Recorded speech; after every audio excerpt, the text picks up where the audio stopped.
எல்லோருக்கும் வணக்கம். எல்லோரும் எப்படி இருக்கீங்க? இன்றைக்கி நம்ம டிஎன்ஸ் ஒரு சேனலில் பார்க்க போகிறது ஒரு சூப்பரான ஒரு முளைக்கீரை கூட்டு. வாங்க எப்படி பண்ணுறதுன்னு பார்ப்போம். இதுக்கு ஒரு கட்டு முளைக்கீரை கொஞ்சம் அலசி வச்சுக்கோங்க. ஒரு கைப்பிடி சின்ன வெங்காயம், ஒரு பெரிய தக்காளி, அப்புறம் 50 கிராம் பைத்தம்பருப்பு, இதை பாசிப்பருப்புன்னு சொல்லுவாங்க.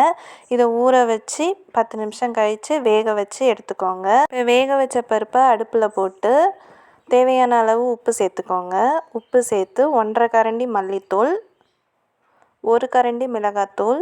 உங்களுக்கு மிளகாத்தூள் இன்னும் கொஞ்சம் வேணும்னா நீங்கள் ஆட் பண்ணிக்கலாம்.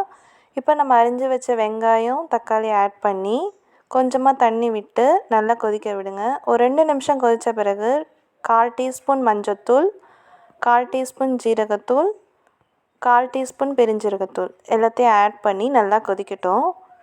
இது நல்லா கொதிச்சிட்டு இருக்கும் போதே ஒரு கடாயில் 3 கரண்டி எண்ணெய் விட்டு, எண்ணெய் நல்லா சூடான பிறகு கருவடகம் போடுங்க.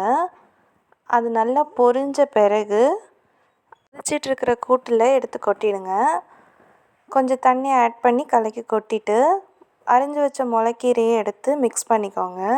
அது நல்லா கலக்கி விட்ட பிறகு கொஞ்சம் தண்ணி விடுற மாதிரி இருக்கும். உங்களுக்கு அந்த தண்ணி போதும்னா ஓகே, இன்னும் கொஞ்சம் நீங்கள் தண்ணி கூட ஆட் பண்ணி கொதிக்க விட்டு வரலாம்.